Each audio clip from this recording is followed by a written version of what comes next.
Hey, everybody. Welcome back to Grind and Grace. This is your co-host, Michael Hillman and Mr. Charles Hopkins. Charles Hopkins. Yeah. And we're going to just kick off an ad lib session where, we have all these discussions all the time and we just get deep. And that actually is what kind of inspired us to start this channel. Like, man, we talk about a lot of deep things that any entrepreneur or anybody on the grind out there could benefit from Hmm. because we're all out here by ourselves trying to make it as an entrepreneur, and not only does it get lonely sometimes, but it kind of seems like you're going crazy because you feel like you're the only one dealing with things. It's And true. it's kind of hard to get back into the conversation flow after starting this video, but we just wanted to kind of bring you in on our conversation. Absolutely. And Absolutely. yeah, and Charles was telling me about this professional speaking engagement that he had just last night, and you know, he was saying how much good feeling and energy he gets from doing those speaking engagements. I love And it. I don't know if you want to chime in anything on that, but Yeah, I can yeah. actually keep Well, talking. yeah.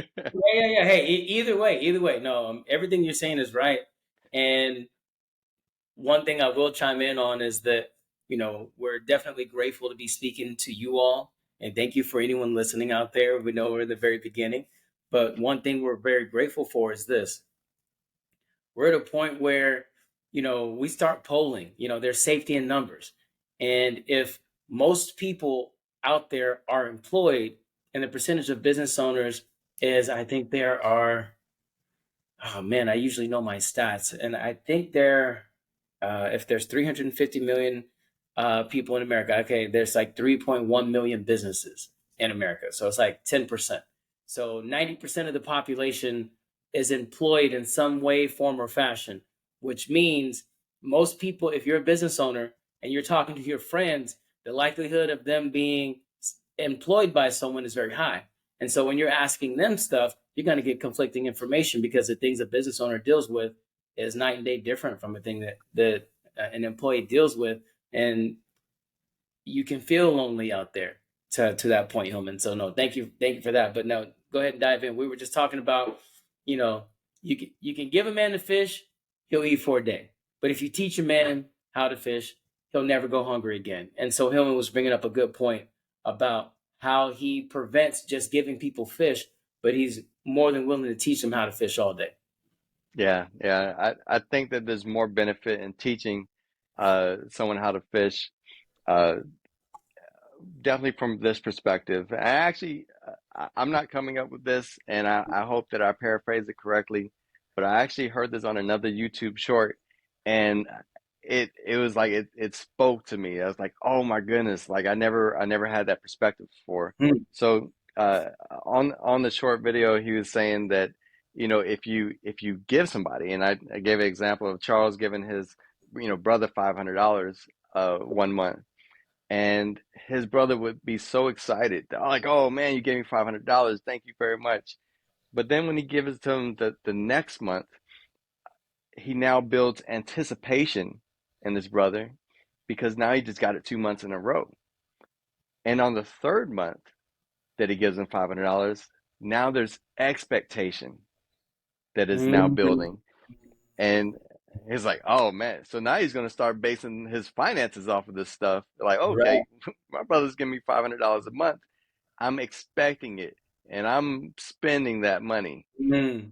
And what happens Now, if I don't give it on month four? well, on month four, let's say that you do give it. All right, Hmm. let's keep the Okay. ball Okay. rolling. Okay. Now you get into a point where the person is developing dependency. You Mm. just created a dependent. So if once you build that consistent process, that person is now bankrolling and Mm. saying, I need that money now.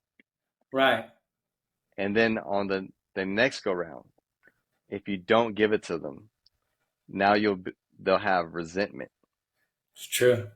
So because you oh so sorry, there's one that I skipped. it's entitlement. They Mm, they they feel entitled to that money. that's true. It's true. When you do give it to them that fifth time and on the sixth time, that is where they, if you didn't give it to them, they have resentment. You're right. You're So right. that Can I process, I was like, what you say? can I add to that? You're right on something. Yeah, So, yeah, go ahead. so I also have a package delivery company with Amazon, and we you see those blue Amazon trucks with the cargo vans with the smile on the side. I have a fleet of those, and I have a team of people that, and it's a 7 day a week operation where we deliver your packages. And in the beginning, I wanted to encourage safe driving. So I said, hey, if you have a perfect driving score, we use a FICO scoring system. It's 850. It's the highest you can get. If you have a perfect FICO, you can. I'll give you $100 to supplement, $100 bonus. And this is a representation of your good driving, and we appreciate your efforts. I was like, hey, this is not going to last forever, but I want to reward excellence. And my whole concept was to build a culture of excellence and safety. And I thought, hey, why don't I use a potty training method where you teach when a child, you teach them how to potty train, you give them a little gummy bear or a goldfish. And like, hey, good job, you use the potty, and you start to reinforce positive behavior. That's what I thought I was doing. So I'm like, hey, $100, anyone with perfect FICOs. Guess what? And Amazon told me that was difficult to do at first. Well, when I'm telling you, I had like 90% of the people earning perfect FICO, I was giving money out and I was giving money out. And then I looked, in 3 months, I'd given over $90,000 away in safe driving bonuses alone.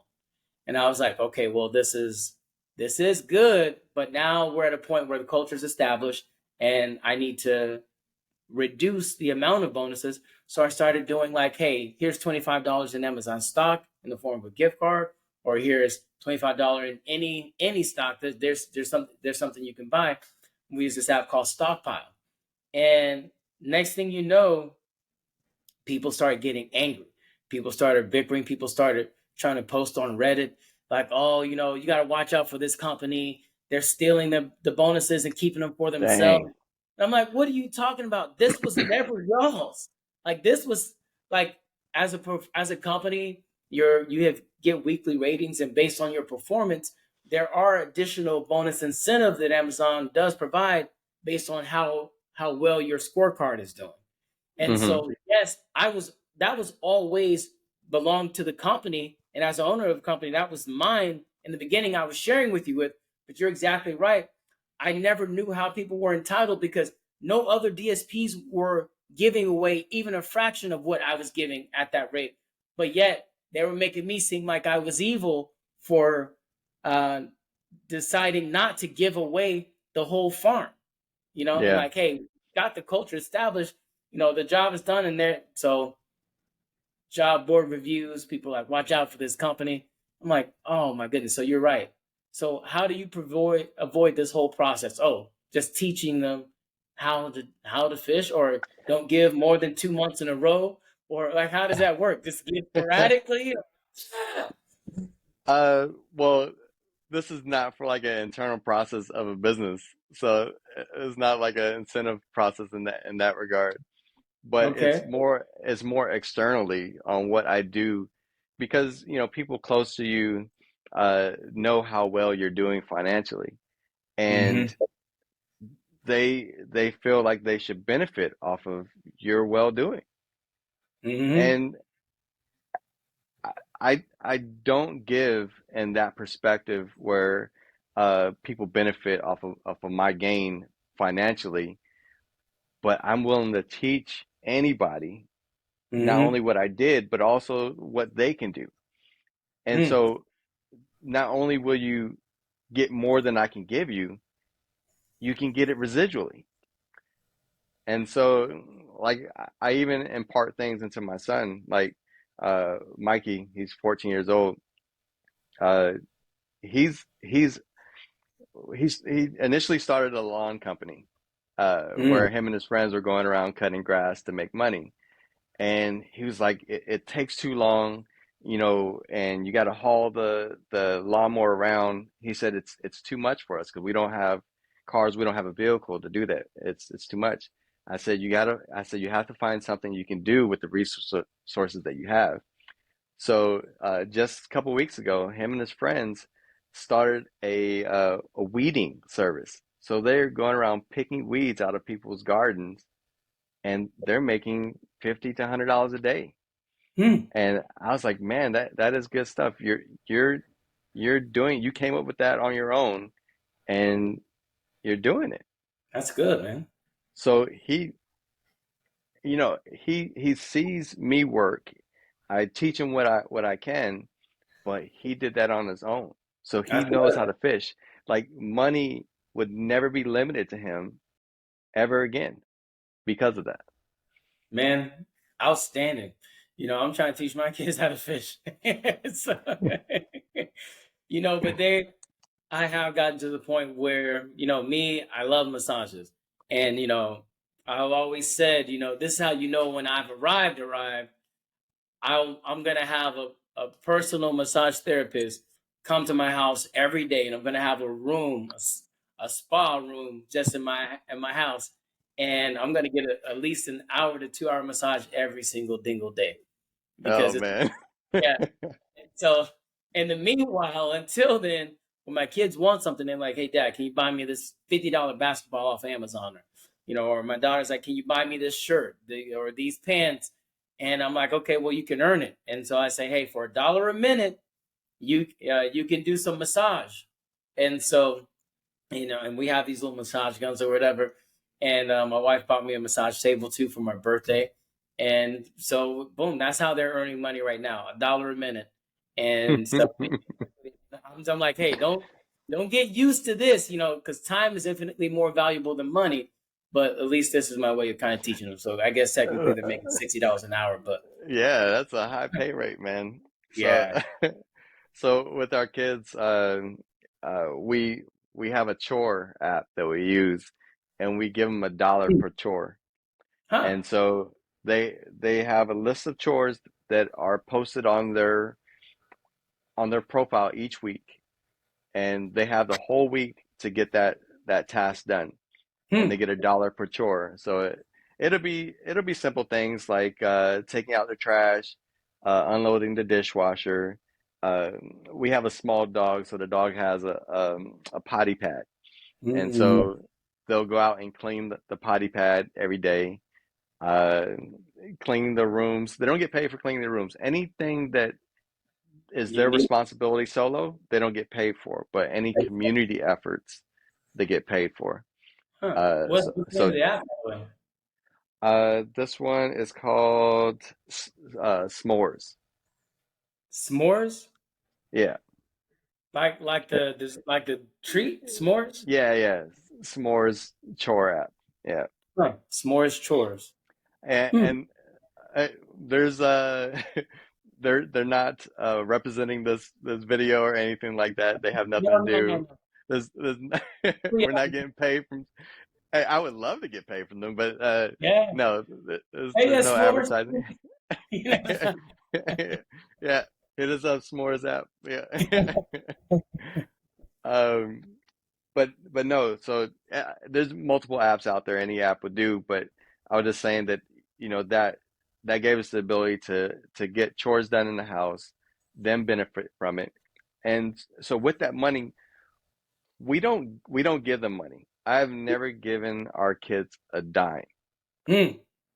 So if they want to go buy candy, if they want to go to the movies, if they want to go with the movies with a friend and buy snacks and stuff like that, they use their money.